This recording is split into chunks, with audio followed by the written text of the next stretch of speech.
হচ্ছে এখানে একত্রিত হয়েছে সবাই সালাম প্রামাণিকের বহিষ্কারের দাবিতে। সালাম প্রামাণিক এলাকায় চাঁদাবাজি করছে, গোলাবাজি করছে, আমাদের বাসায় সরাসরি এসে সে গুলি করেছে, বোমা মেরেছে।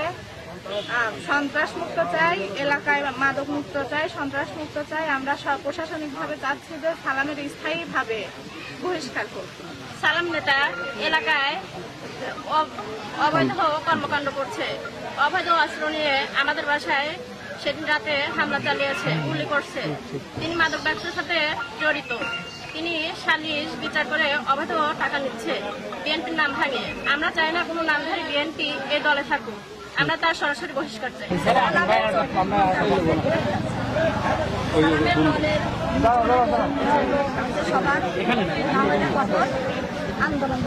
যিনি ওই দিন সন্ত্রাসীর আক্রমণে আহত হয়েছিলেন, আমি তার সন্তান, তার বড় ছেলে আমি। আসলে এটা আমি বাংলাদেশ জাতীয়বাদী দল বিএনপির প্রতি আস্থা ও সম্মান রেখে আমি কথাগুলো আছে বলতেছি। বিশেষ করে শহীদ জিয়া রাষ্ট্রপতি গড়া দল, এই দলে কোনো সন্ত্রাসী ঠাঁই হবে না ইনশাল্লাহ। কারণ আজকের এই মানববন্ধন প্রতিবাদ শুধু সন্ত্রাসকে আজকের একদিনের জন্য শেষ করার জন্য নয়, এটা চিরন্তরের চিরদিনের জন্য শেষ করার জন্য। এই ইউনিয়নবাসীর, এই গ্রামবাসীর এই প্রতিবাদ, তারা এই ইউনিয়নবাসী গ্রামবাসীর প্রতিবাদে তারা ঠিকমতো রাতে ঘুমাতে পারে না। রাতে গুলির শব্দ তাদের ঘুম ভেঙে যায়, রাতে বোমার শব্দ তাদের ঘুম ভেঙে যায়।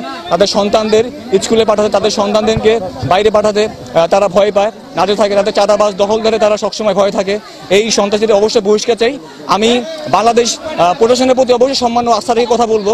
এটা আমরা শুধু কিছুদিনের জন্য বহিষ্কার আমরা চাই না, এটা আমরা সারা জীবনের জন্য বহিষ্কার চাই। এটা অবশ্যই আপনার এর প্রতি সম্মান রেখে আপনার আইনমূলক বিচারগুলো করবেন।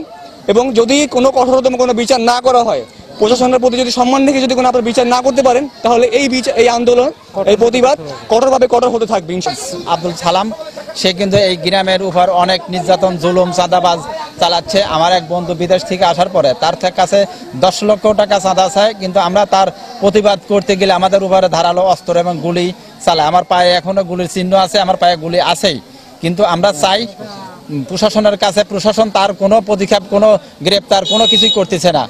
কিন্তু আমরা তো তাদের জিডি করেছি, কেস করেছি, তার কোনোরকম কোনো অ্যাকশন হচ্ছে না। কিন্তু আমরা চাই তাদের গ্রেপ্তার করুক এবং দলের থেকে তাকে বহিষ্কার